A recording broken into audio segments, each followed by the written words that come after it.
Connections in place. Booting up. Beta, Aloy. I am fully installed on this core and ready to connect to the Cauldron network. It's good to hear your voice.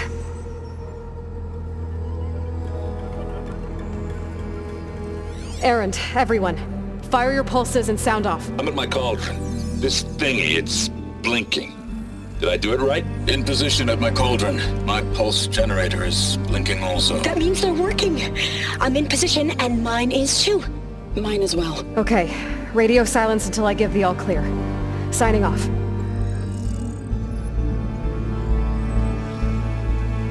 Gaia, let's cage the beast. Connecting to the Cauldron network now. Elizabeth Sobek, Alpha Prime, activating Omega clearance.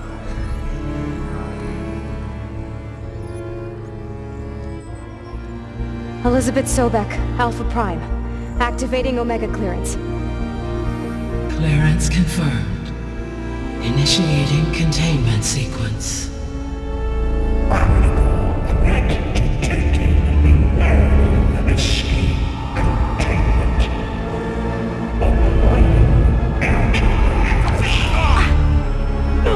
Lock it down!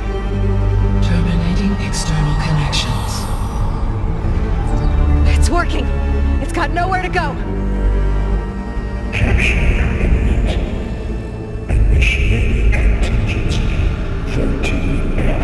Wait, what's that? Malware detected.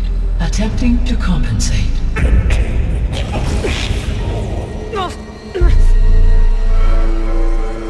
It's cracked. Look!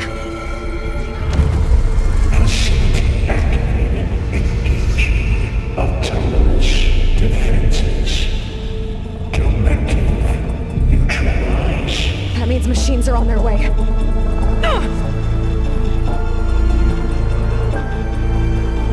Get ready! Here they come!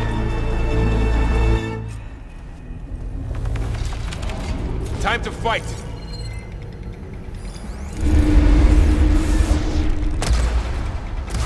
Keep with those weak spots!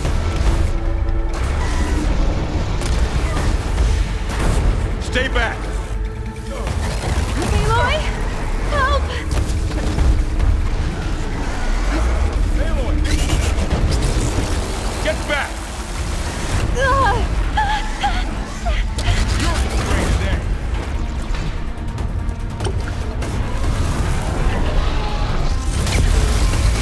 Over here, you!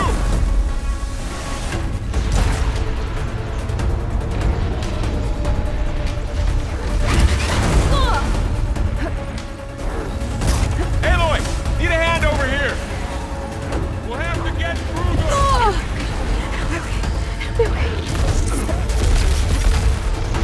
I'm on droid away from Beta!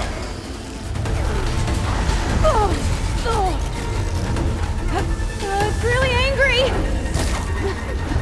Stay back!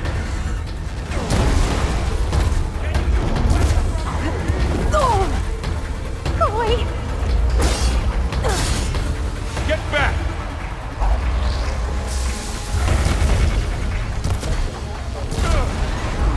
Aloy! Help! Over here, you! Use an acid attack!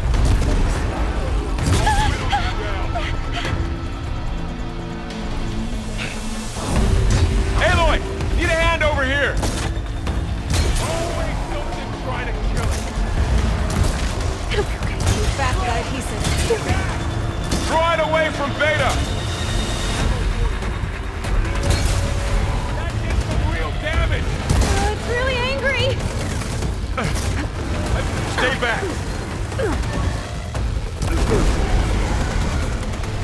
That's all of them for now.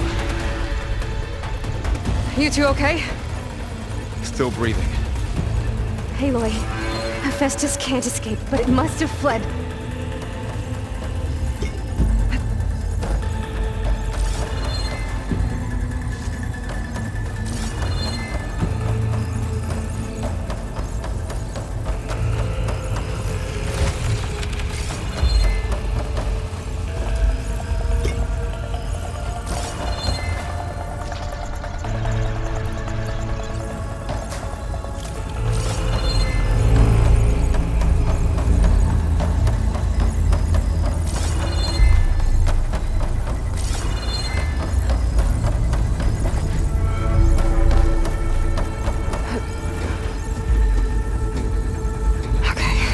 chase after Hephaestus.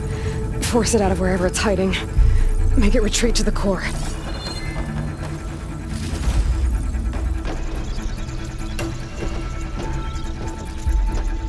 The Aloy connection no longer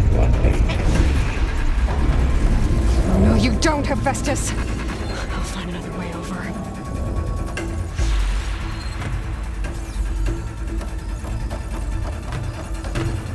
This'll break my fall. Aloy, I'm patched into your focus feed. You should know there's a huge power draw coming from the next chamber. Thanks for the heads up. I'm almost there.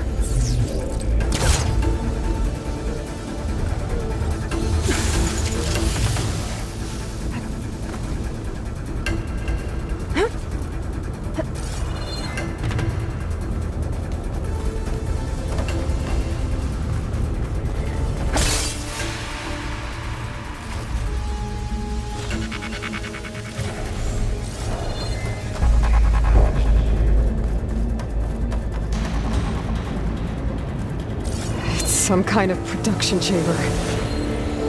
Festus is up to something, all right? What kind of machine is it trying to build?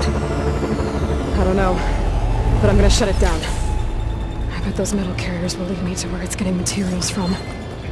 I bet that's where Festus is hiding too.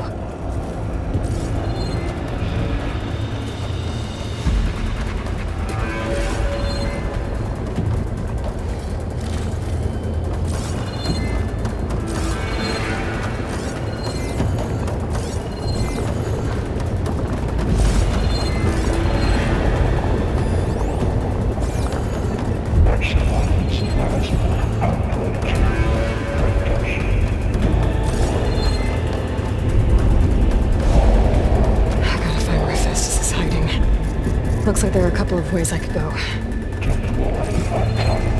defenses check materials ready.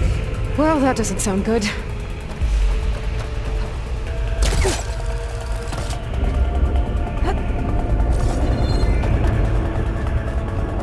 Machines are making a beeline for another chamber. I better follow them.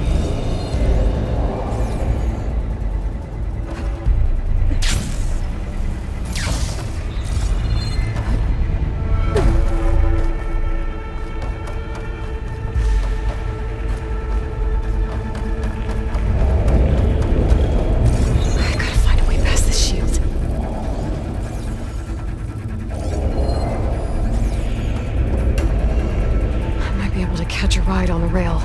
Go over the shield.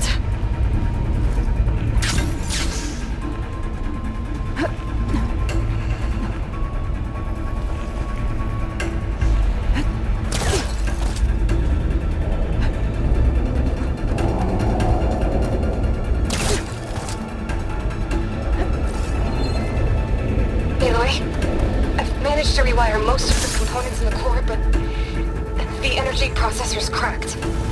Without a way to fabricate another, there's no way I can fix it. Okay, let me think. What if you bypass the processor? Okay. I'm gonna drive Hephaestus out of here. There should be a node you can override, near the central platform. Thanks. Maybe I should deal with these machines first. Better use something other than fire.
Initiate cycle X97.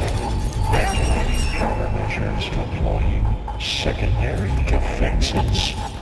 Intruder, your culling is at hand. Oh, great. The machine's on the way. Beta! Hephaestus has locked me out of the node. Any ideas?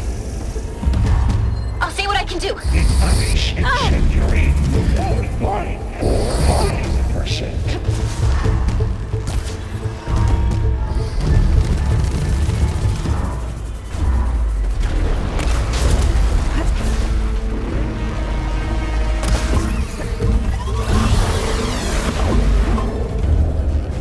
It's fallen!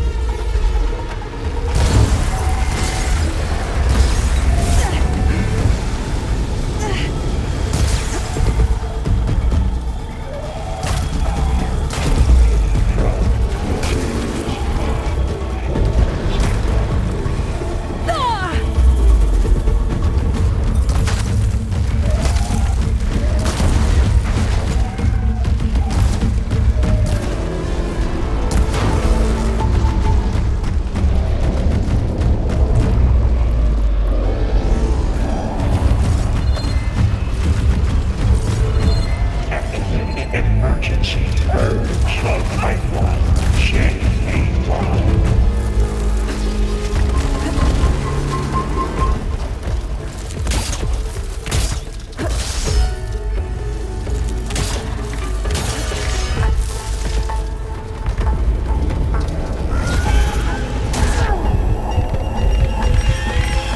Machine can't move. I could grapple in for a big hit.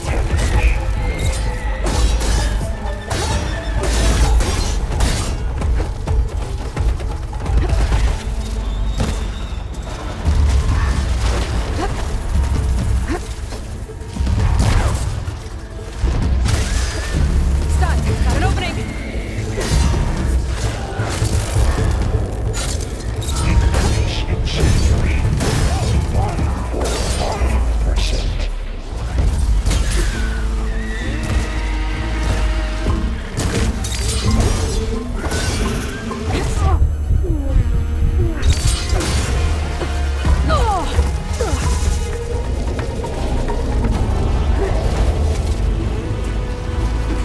I got them all. I tapped into the core's network hub. I managed to disrupt Hephaestus' control of the node. You should be able to override it now. Nice. Thanks.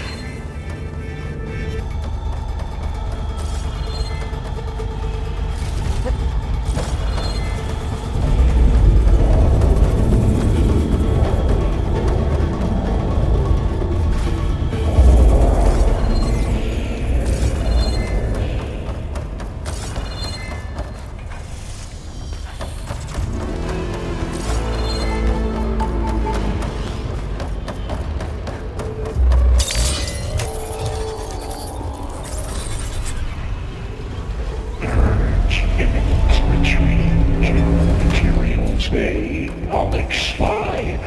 It sounds like it fled to another chamber. Well, I'd better not get comfortable.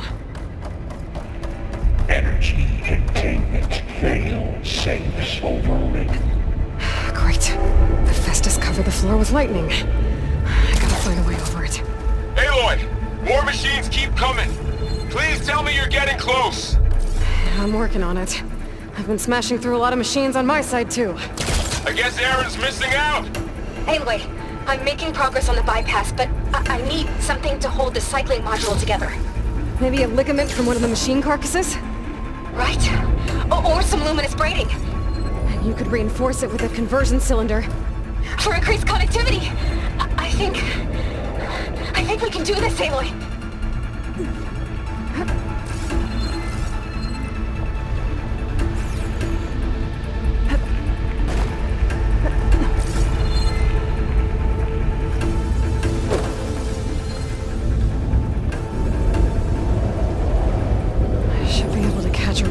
of those metal carriers.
Got it.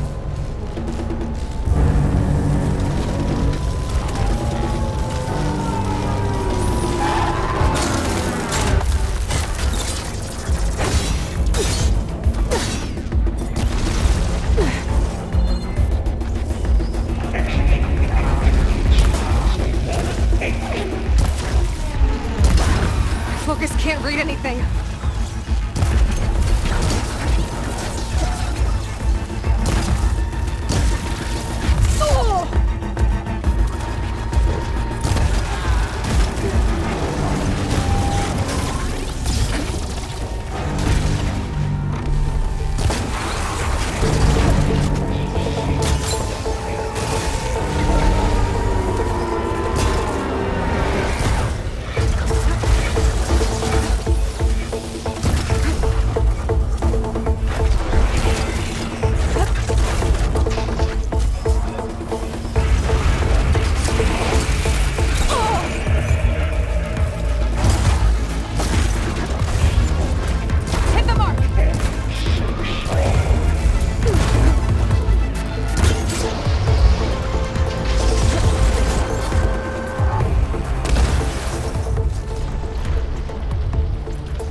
Defenses deployed. Oh, here we go again. Oh, that just sound good. I'll try to get your access back.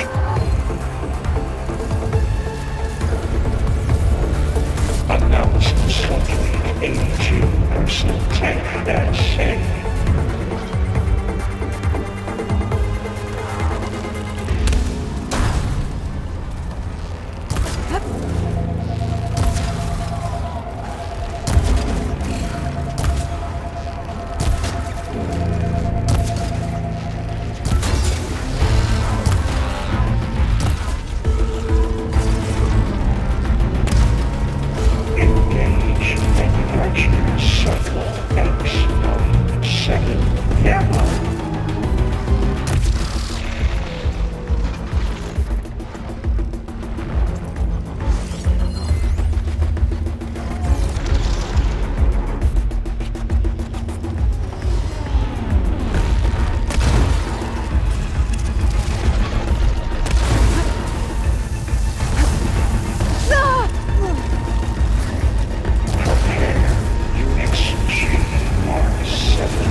Access restored.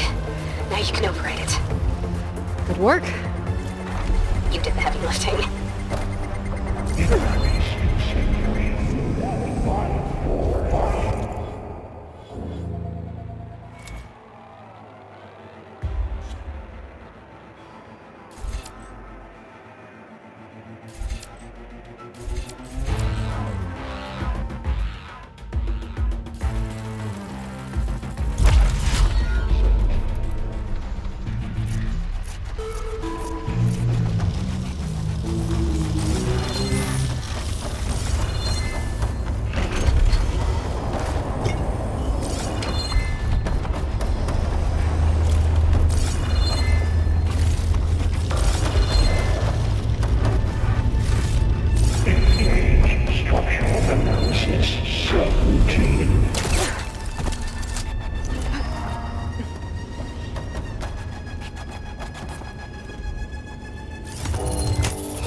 Okay. Festus is running out of places to hide. Aloy? I just registered a huge energy surge back in the production chamber. Something big is happening. Here too.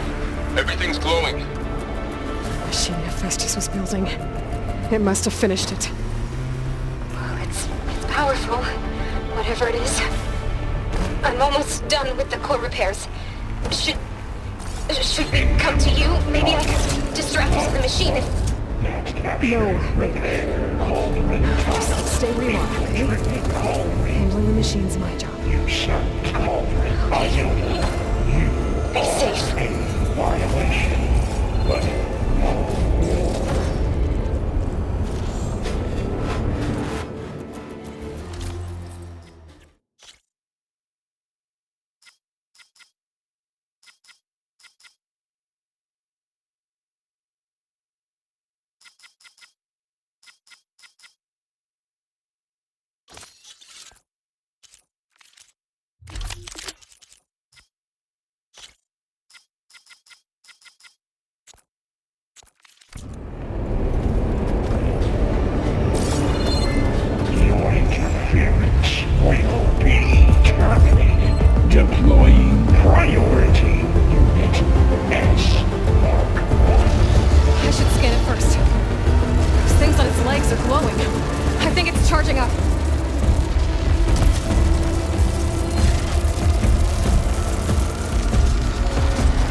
You did it!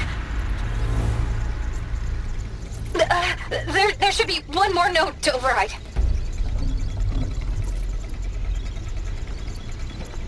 Good. Stand by. I'm sending Hephaestus back to you.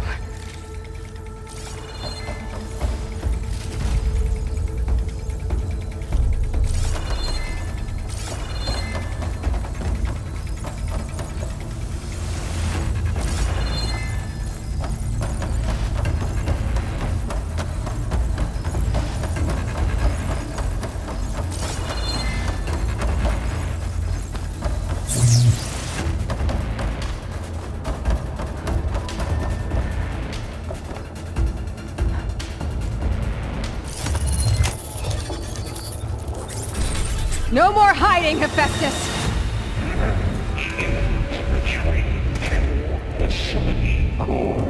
Got it! Hephaestus is back in the core!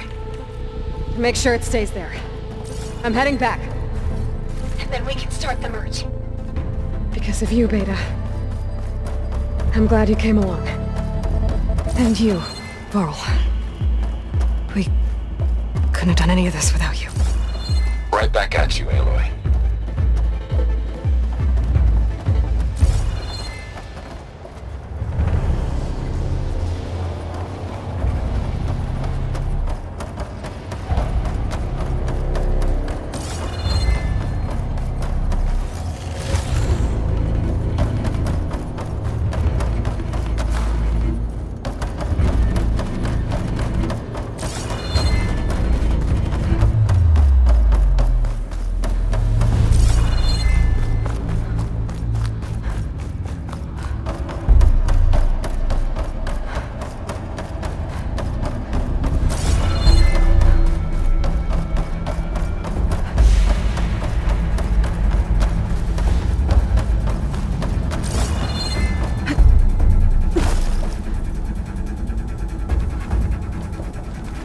Aloy, the bypass is done.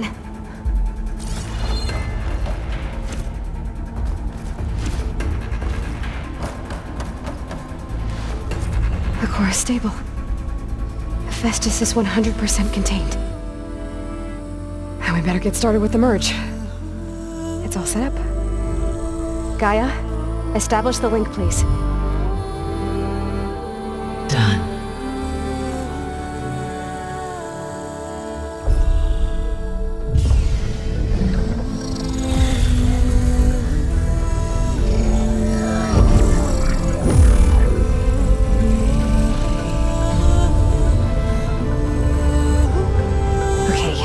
To complete the merge, we need to excise Hephaestus' malicious code.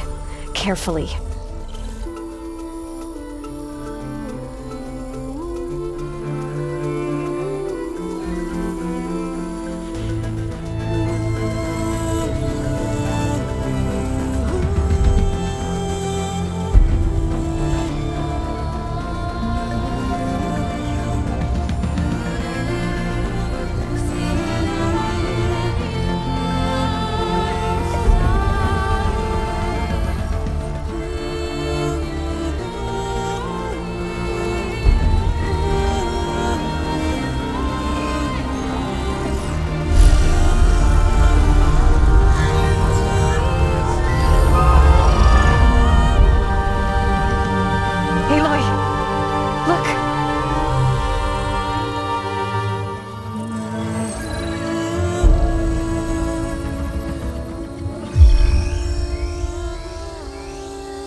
Redundant copy. You cost us quite a lot of time.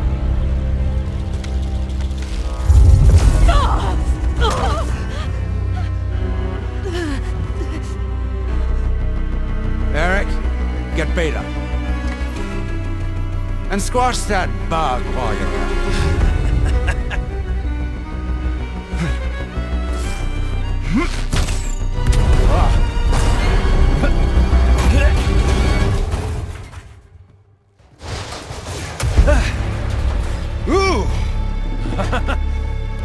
behind me.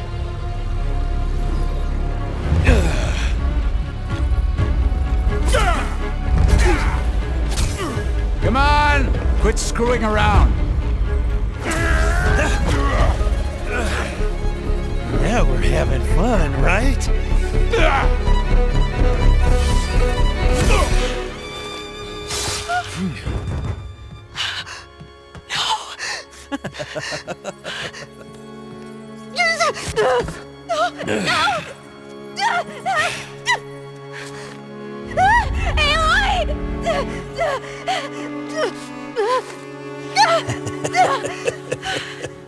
Finally. Tilda, get Gaia and Hephaestus ready for transport. Tilda! I failed. Hush. All is not lost. Tilda! What the hell are you doing? Stop her! I can't even see her!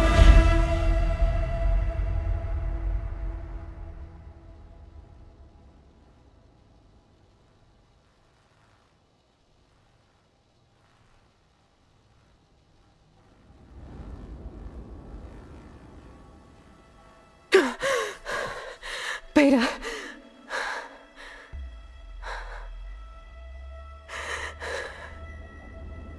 Varl.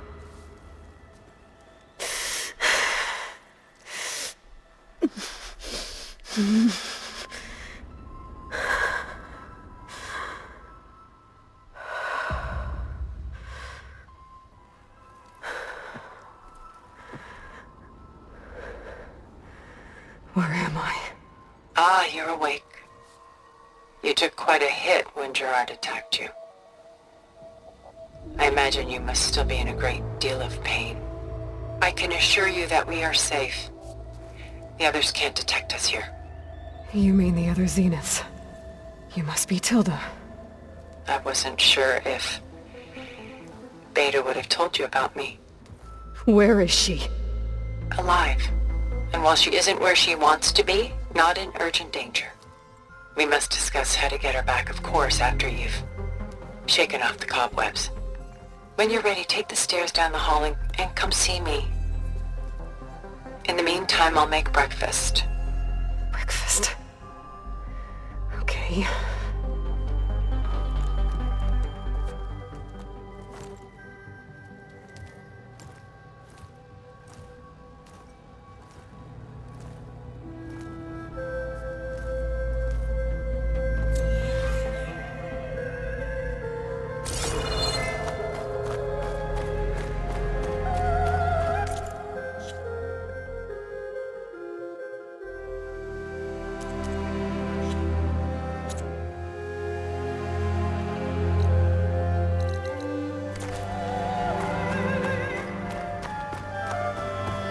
What is this? Just a few favorites from my collection. Rescued and stored here just before I went off-world. Take a look, if you like.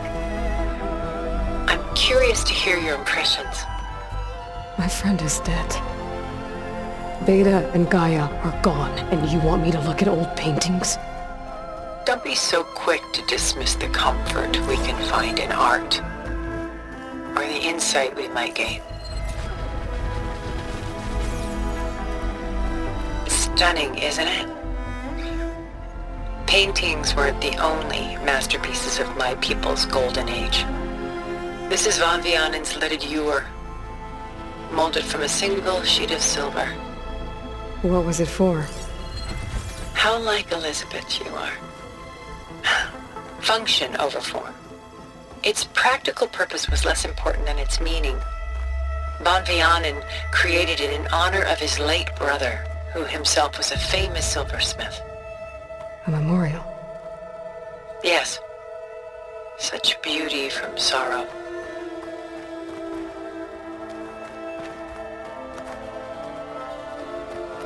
My favorite pairing. On the left is Woman Reading a Letter by Vermeer, a true master. And on the right is a forgery, Woman Reading Music, which fooled experts into believing it was a priceless original. Early in my career, I became fascinated with such deceptions. Eventually, I developed scanning software that could detect fakes with unparalleled accuracy. Is that how you made enough money to buy your way onto the Odyssey? Oh no. I made my real fortune later. Selene and Endymion. She's the goddess of the moon, whereas he's a simple shepherd. Beside her is the god of love, Cupid. So she's sneaking up on him? More like visiting him in secret. The torch that Cupid bears represents Selene's undying infatuation with him. Though the two must remain apart, her love will forever burn. This is Rembrandt painting Jeremiah, a man in mourning. Mourning what? His home. The ancient city of Jerusalem. He foresaw its impending doom, but could do nothing to prevent it. So instead, he saved its treasures from destruction, just as I saved these works. You could say we're kindred spirits. A portrait of the painter, Rembrandt's son Titus, depicted in the habit of a monk. I don't get it. Why would someone like you, with infinite resources, care about this painting of a boy in a hood? It's not the image itself, but the feeling it conveys. The face is bright and defined, but his eyes are downcast, heavy with misfortune.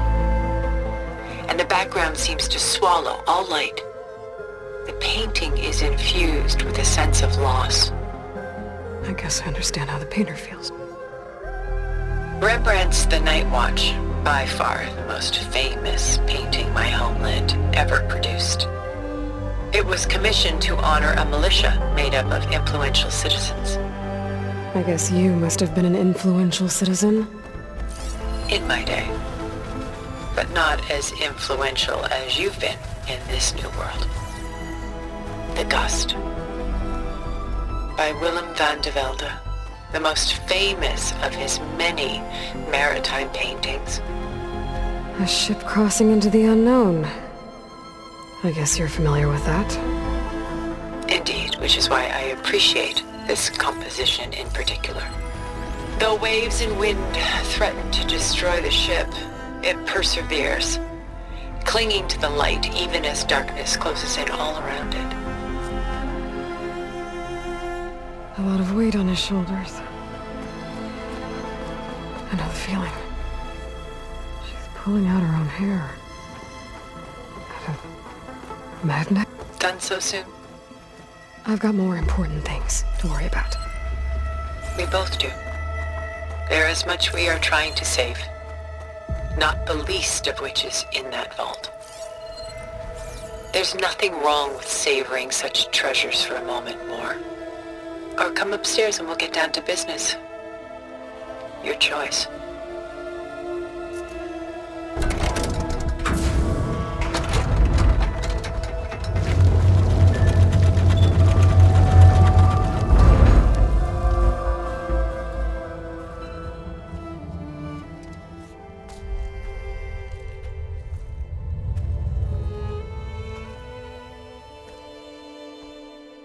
There you are.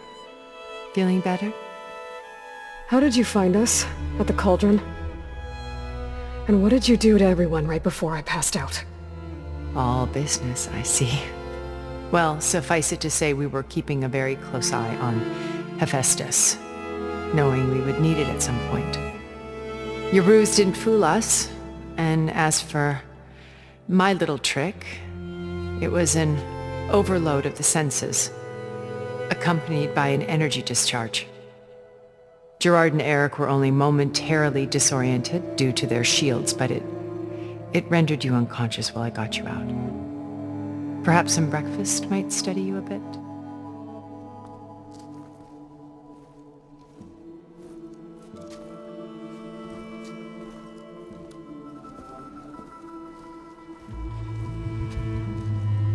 This was your house. The one you recreated for Beta, in the data channel you shared. How perceptive of you. Please, this way. After everything your people have done, you think I'm just gonna sit down and have a chat with you? They're not my people. They never were, and especially not now. You shot off into space with them, and lived with them for 1,000 years before coming back. So what made you suddenly turn on them? Quite simply, this. My old focus. You repaired it? But that means you've seen incredible things. What you've accomplished in 2 decades of life.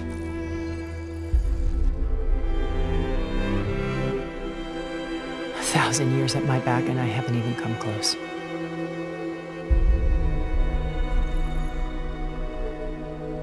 I'm sorry if I invaded your privacy, but I had to. In order to understand. To be enlightened. You truly are Elizabeth's blood. With her drive, her sense of mission, her integrity. Watching all this shamed me for the company that I've kept. Having seen it, all I want is to help you. Even if it means stopping your friends? Especially so. Please, sit down.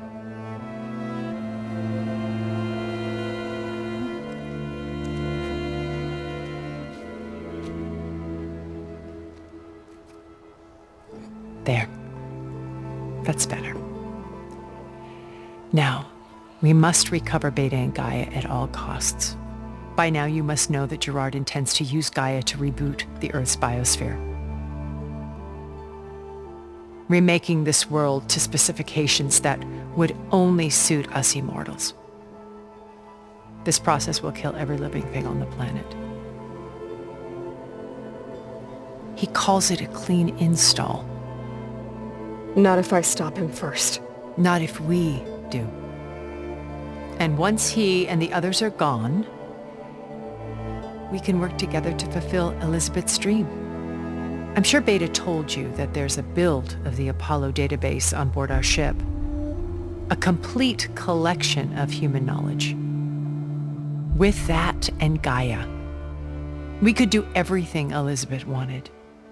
Heal the biosphere, educate the people of this world, uplift them. Create the world she imagined.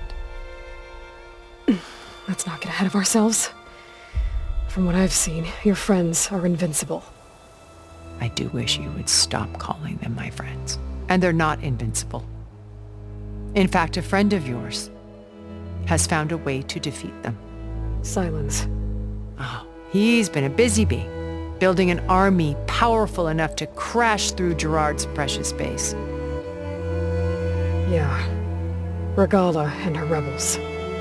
Even now she's preparing a final march on the Tenakth capital. When she wins, she'll have the entire tribe under her control. Hundreds of warriors and machines to throw at the base.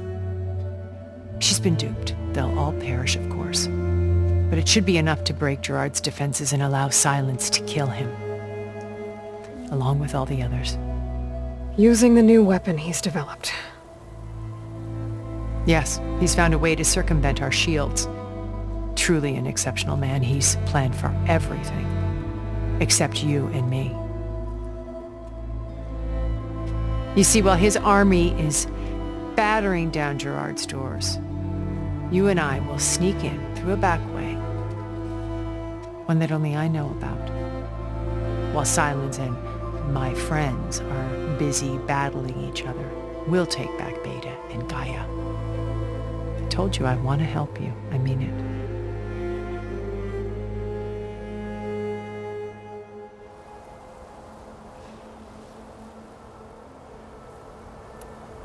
You said Beta is not in urgent danger, so what are the Zeniths doing to her? Putting her to work. Merging Hephaestus with Gaia. A difficult, time-consuming task, as I'm sure you know. They will compel her if need be. But her life is not in danger. She's the only one who can do it. Because you people made her to be nothing but a tool. Gerard's idea, not mine. They always viewed me with suspicion when I attempted any form of kindness towards her. That's why I created the data channel, a virtual place where we could speak in peace.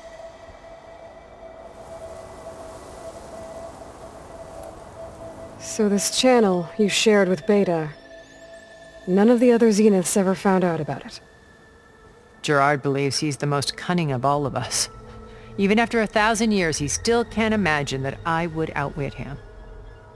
The channel allowed me to interact with Beta away from their mistrustful eyes. It offered us a chance to be ourselves. Until you cut off all contact. Yes, though it pained me. I was worried that our meetings would do her more harm than good. Well, she felt like you tossed her aside. I was afraid the others would find out and punish her. She may not have had the comforts of friendship anymore, but at least I ensured she was safe. I know it seems harsh, but you must believe that her well-being has always been paramount to me. Why did you make the data channel look like this place? I built this house as a shelter to weather any storm, a safe place. Not just for me, but for the art stored below. Cultural artifacts of incalculable value. Truly some of the greatest achievements of human civilization. And you wanted Beta to see them? Yes. Her upbringing was so cold and technical. I thought if she could experience Vermeer and Rembrandt, it would bring something else into her life. A heritage every bit as valuable as the scientific and technical data being drummed into her. I'm sorry I had to cut off contact, but I'll never regret sharing this house with her. She needed its shelter even more than I did.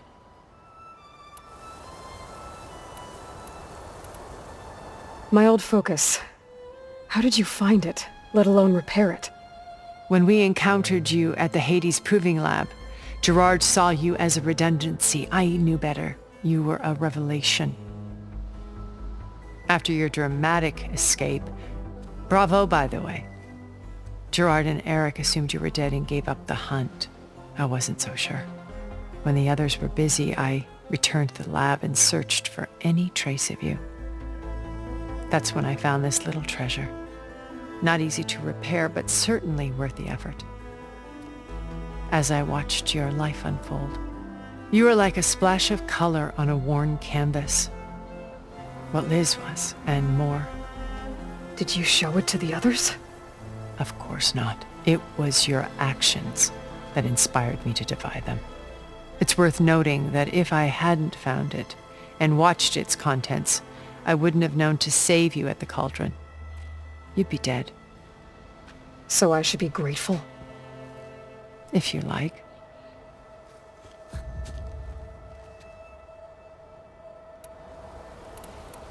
So you know all about me. What about you? What would you like to know? Well, start with your life on Earth. When I was 8, terrorists flooded my home city. Thousands drowned, my parents included. I was one of the few who survived. My guardian sent me to boarding school. Among my peers, I was the strange girl, the orphan to be avoided. All because of circumstances beyond my control. Oh. So we're a lot alike, huh? Aren't we? You were an outcast. But you didn't let that stop you from getting what you needed. Neither did I.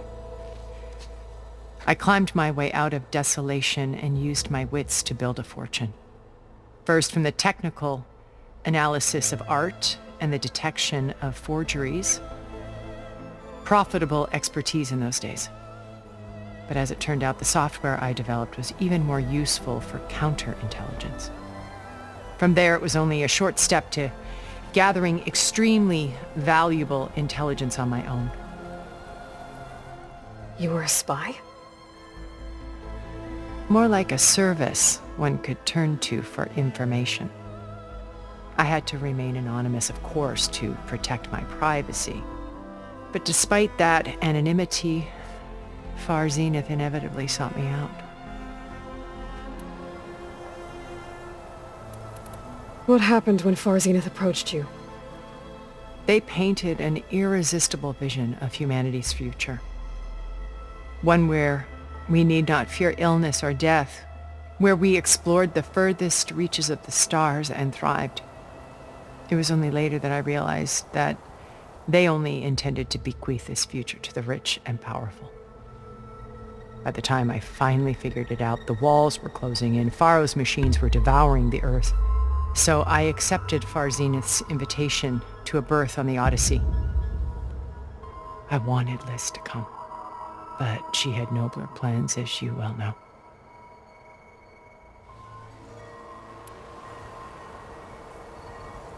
So you didn't know the other Zeniths were monsters until it was too late? I knew some of them were, certainly. It wasn't until we were off-planet that I understood the true scope of their greed. I was grateful to simply be alive, but the others became obsessed with a kind of effortless immortality. They built a colony where machines serviced their every need, where any memory or fantasy could be endlessly savored in virtual reality. It wasn't life. It was stultifying, a pampered dream state. As the decades passed, I withdrew more and more, alone yet again, but this time with eons to consider my mistakes. Now finally, having met you, I feel like I have a second chance. To do what? Help you, of course. To fulfill Liz's dream, which isn't so different from Far Zenith's original vision. A better future for humanity.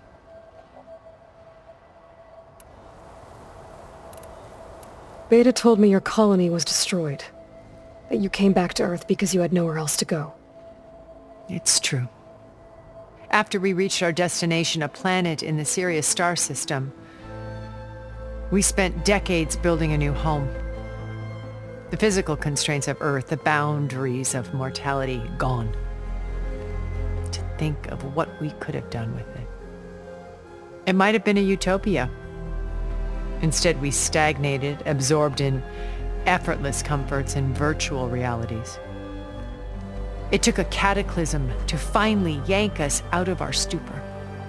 What happened? A massive geological event. We knew of instabilities in the planet core, but we underestimated them. By the time the collapse was upon us, it was too late to stop it. Only a few of us made it to the ship in time. We set course for Earth, the only safe harbor left to us. Which you decided to make unsafe for anyone else. Not me.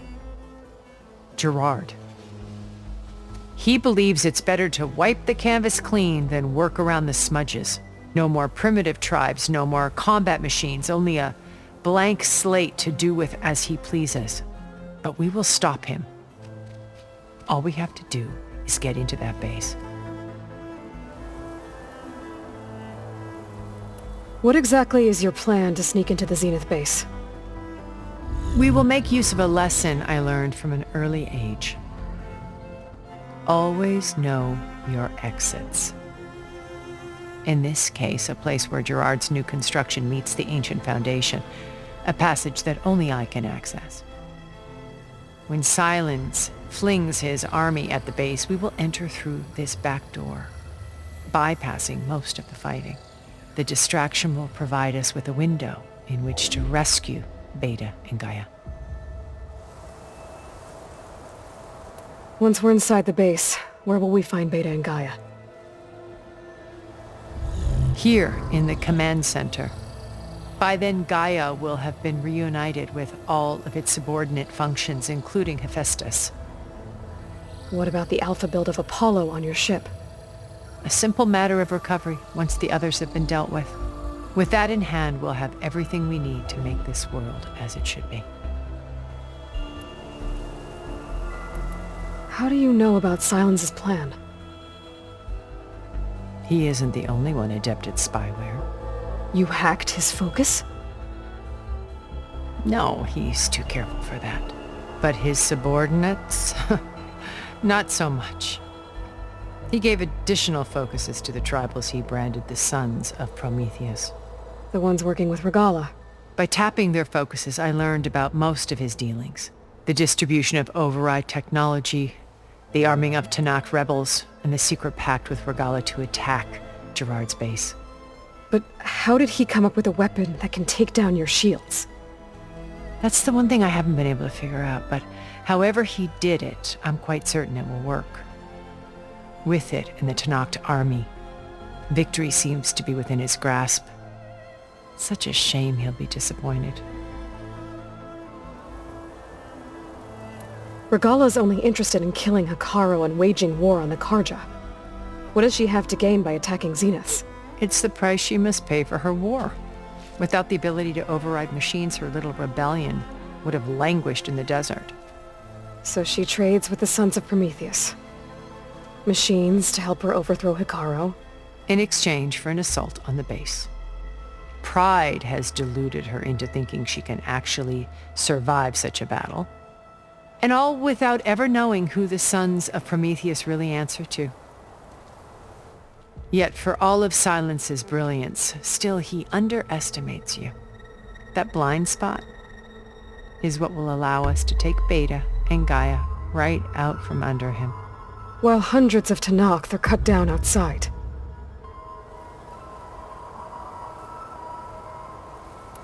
So you knew Elizabeth. What was she like? Liz was everything she was. I see in you. And more. Your ingenuity, your determination, your moral compass. You've managed to distill her greatest qualities and make them your own. I'm not asking about me. Tell me about Elizabeth. What was she really like? The honest answer is that I don't actually know. For all the time that I spent with her, she always kept a part of herself locked away. It was like that from the moment we met. So when you met Elizabeth, she was what? Distant? Aloof? Not aloof. Not exactly. It was a summit in Paris about machine learning, a touchy subject in those days, because regulatory authorities were just starting to clamp down on AIs. Liz gave the keynote address.